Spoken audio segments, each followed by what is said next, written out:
Nisur nga të gjitha ngjarjet që kanë ndodhur kohët e fundit në Shqipëri, për sa i përket femrës dhe fuqizimit të saj, vendimeve që ajo merr, pakënaqësitë që shpreh familja, shoqëria ose partneri, kur një femër merr një vendim, mendova të flas sot duke marrë shkas nga një takim që pata, një pjesëmarrje në një event dhe aty më inspiroi fuqizimi që pronarja ose themeluesja e këtij biznesi kishte dhe transmetonte te të tjerët, kryesisht për femrën.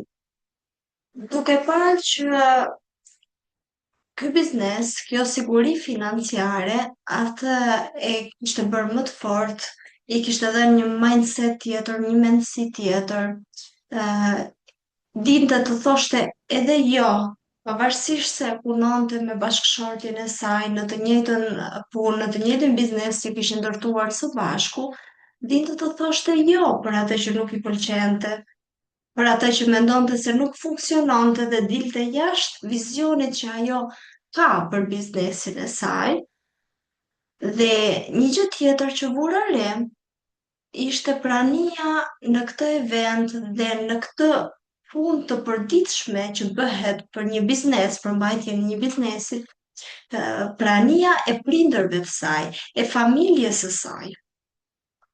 Pra, kjo do të thotë që nëse femra ka siguri financiare, nëse femra ka siguri nga familja e saj, nëse femra vendos të gjithë dijen dhe aftësitë që ka për të krijuar diçka të sajën, atëherë partneri do të zgjidhet ose do të jetë ai që do ketë të njëjtën pikpamje me atë, të njëjtin vizion me femrën.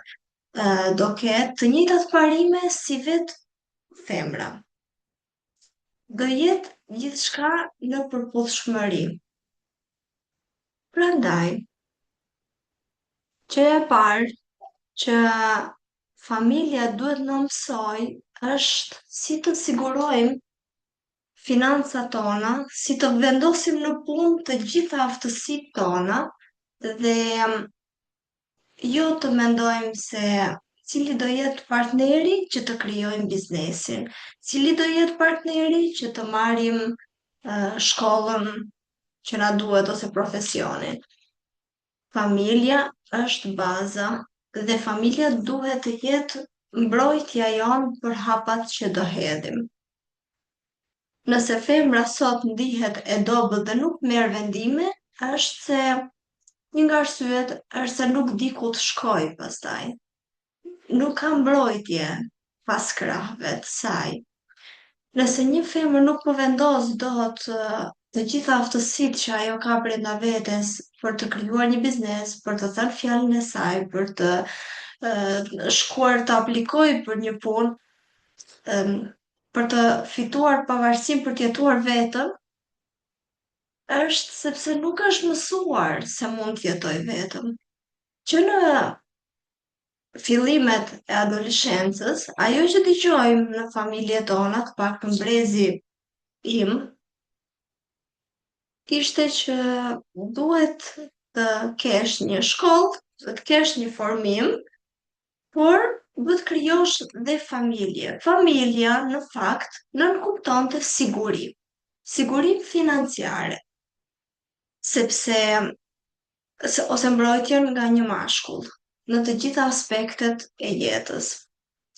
Se akoma nuk është e lehtë, nuk është e lehtë për një femër të krijojë siguri financiare, të ketë financat e saj të plota që në një ditë të vështirë ajo mund ta përballojë vetme. Prandaj thirrje për të gjitha vajzat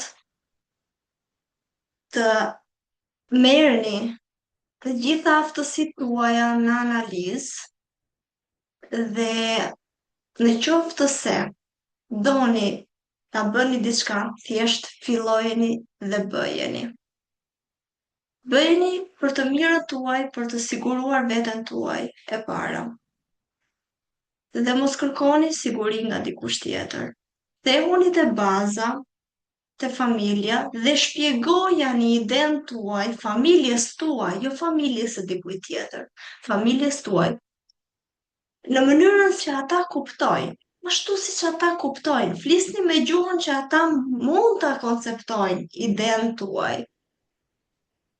Dhe së bashku me familjen, përpiquni të hidhni atë që keni në mendje, atë që keni në letër, atë që dini të bëni më mirë, thjesht bëjeni.